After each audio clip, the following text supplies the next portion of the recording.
Hello students, जैसे कि आप जानते हैं कि हम चैप्टर सेकंड पढ़ रहे हैं और चैप्टर सेकंड है एडमिशन ऑफ न्यू पार्टनर।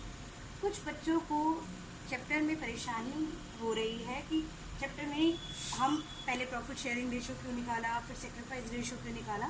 तो इसको क्लियर करने के लिए मैं आपको आज चैप्टर सेकंड के कुछ कंटेंट्स बता देती हूँ।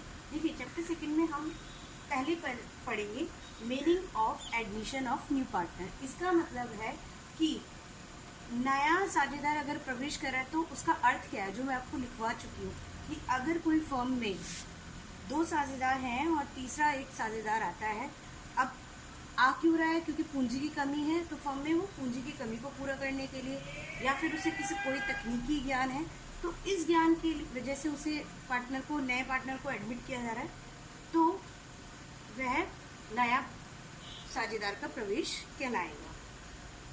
दूसरी बात, राइट्स ऑफ न्यू पार्टनर। अगर कोई साझेदार आता है फर्म में तो उसे दो राइट्स मिलेंगे, ठीक है, एक संपत्तियों में और दायित्वों में भी। जैसे अगर उसे संपत्ति पहले फर्म की जो है, उसके बाद उसे संपत्तियों में भी राइट्स मिलेंगे और उसको दायित्व में भी उसे चुकाना पड़ेगा। नेक्स्ट है कि main adjustment at the time of new partner. ये बात है कि जब नया साझेदार आएगा तो हमें कौन कौन से एडजस्टमेंट करने होंगे, जिससे नए साझेदार के आने पर फर्म पे जो इफेक्ट पड़ेगा, उस इफेक्ट को जानने के लिए, जैसे मान लीजिए अब आपका दो साझेदार थे और दो साझेदार का प्रॉफिट था, उस पर हक किसका है?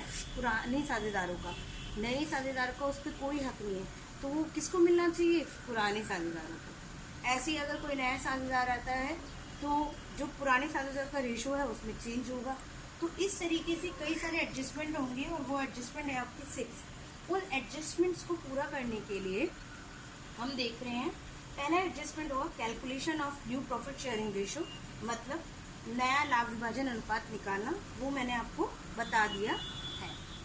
नेक्स्ट है कैलकुलेशन ऑफ सेक्रीफाइस रेशो। आज हमने सेक्रीफाइस रेशो प्रॉफिट को भी पढ़ा था, मतलब त्याग अनुपात को निकालना। नेक्स्ट है थर्ड, वैल्यूएशन एवं ट्रीटमेंट ऑफ गुडविल। मतलब वैल्यूएशन का मतलब होता है मूल्यांकन और ट्रीटमेंट का मतलब होता है लेखांकन। गुडविल का ट्रीटमेंट और वैल्यूएशन हम कैसे करेंगे? आप जानते हैं गुडविल क्या होती है?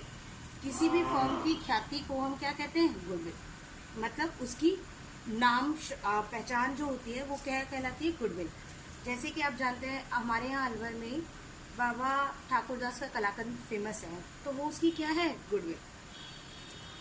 नेक्स्ट हम पढ़ेंगे इसमें revaluation of assets and reassessment of liabilities. मतलब जो संपत्तियां हैं साझेदारों की पुराने की, मान लीजिए किसी नए साझेदार को प्रवेश देने से पहले उन साझेदारों के पास असेट्स के नाम पे लैंड एंड बिल्डिंग है, ठीक है, और उनके पास डेटर्स हैं, कैश है, बैंक में बैलेंस है, तो उन चीज़ों का क्या करना पड़ेगा? हमें पुनर्मूल्यांकन। मान लीजिए जिस टाइम हमने वो संपत्ति खरीदी थी, अगर लैंड एंड बिल्डिंग की वैल्यू कितनी थी? 10 लाख। क्या आज की तारीख में भी वो 10 लाख है? नहीं, वो 15 लाख की हो चुकी है। तो इसलिए उसकी वैल्यूएशन हमें करनी पड़ेगी और इसके लिए हम बनाएंगे रिवैल्यूएशन अकाउंट। नेक्स्ट है एडजस्टमेंट ऑफ अनडिस्ट्रीब्यूटेड प्रॉफिट और लॉस एंड रिजर्व। यस, आप जानते हैं कि बिजनेस में हर कोई बिजनेस के सदस्य क्या करते हैं? कुछ ऐसा प्रॉफिट का हिस्सा बचा के रखते हैं अपनी अनिश्चित जो उनकी समस्याएं आती है इन फ्यूचर, जो भी आने वाली होती है, उसके लिए, उन समस्याओं से निपटने के लिए वो कुछ रिजर्व और प्रॉफिट का हिस्सा बचा के रखते हैं। अब वो प्रॉफिट जो उन्होंने पहले कमाया है उस पर किसका अधिकार है? सिर्फ और सिर्फ पुराने साझेदारों का। तो इसलिए हम पुराने साझेदारों के जो संचय होंगे, रिजर्व होंगे और अनडिस्ट्रीब्यूटेड प्रॉफिट होंगे, वो भी किस में बांटेंगे?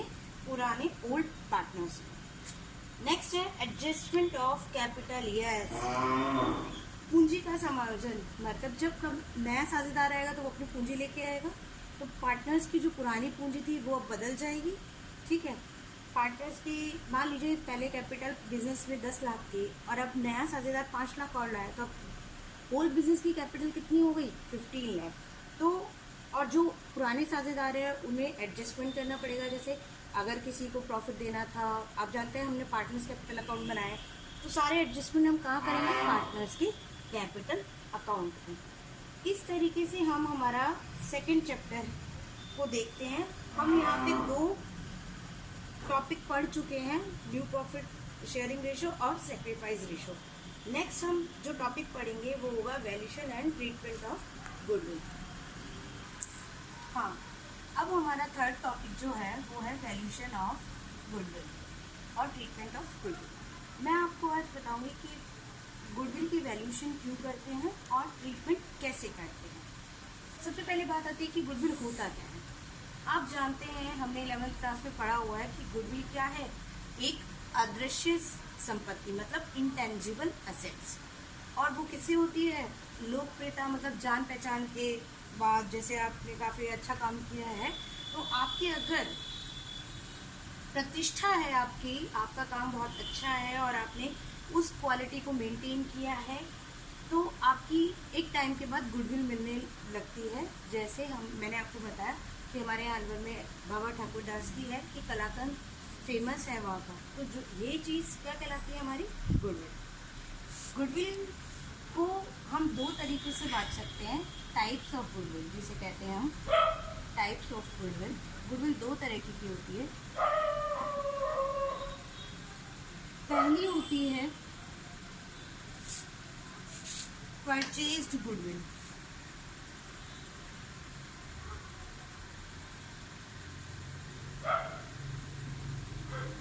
और दूसरी होती है सेल्फ जनरेटेड गुडविल।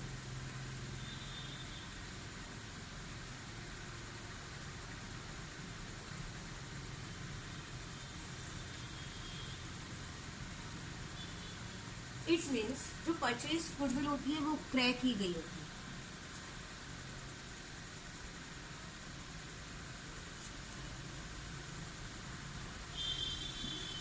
की गई है,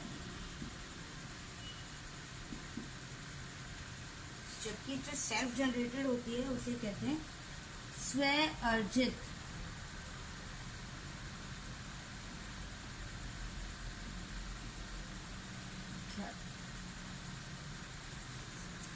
परचेज गुडविल वो होती है जब कोई संस्था, उसकी खुद की गुडविल ना हो और दूसरी संस्था जिसकी गुडविल हो उससे उसकी गुडविल, उसके साथ अपना काम शुरू करे, नाम करे, तो उसे कहते हैं परचेज गुडविल। इसका सबसे अच्छा एग्जाम्पल है जैसे SBI बैंक ने SBBJ बैंक को टेक ओवर कर लिया, तो अब वो क्या हो गई? SBI bank. तो जो SBBJ बैंक की गुडविल थी वो भी किसको मिल गई? SBI बैंक को। ऐसी सेल्फ जनरेटेड गुडविल, जैसे मान लीजिए रतन टाटा है, उन्होंने अपनी गुडविल क्या की है? टाटा ग्रुप को सेल्फ जनरेटेड किया है, इसलिए वो गुडविल होगी स्व अर्जित गुडविल। ठीक है। अब हम पढ़ेंगे वैल्यूएशन ऑफ गुडविल, जो हम कर रहे थे। ट्रीटमेंट मैं आपको बताऊंगी, लेकिन सबसे पहले हम पढ़ेंगे इस टॉपिक में valuation of goodwill. Valuation of goodwill 5 तरीके से करते हैं, मतलब गुडविल का जो मूल्यांकन है वो 5 तरीके से किया जाता है। पहला तरीका है, उसमें पहला मेथड है औसत लाभ के आधार पर, मतलब एवरेज प्रॉफिट बेस। सेकंड है क्रय प्रतिफल विधि, परचेज कंसिडरेशन मेथड। थर्ड है पूंजीकरण विधि, मतलब कैपिटलाइजेशन मेथड। और फोर्थ है गुप्त ख्याति विधि, हिडन गुडविल मेथड। फिफ्थ वार्षिकी विधि, जिसे कहते हैं एन्युटी मेथड। ये 5 विधि हैं, इसके एक एक करके हम जो मेथड हैं गुडविल के वो पढ़ेंगे। और सबसे पहले हम नेक्स्ट वीडियो में एवरेज प्रॉफिट बेस्ड मेथड पढ़ेंगे।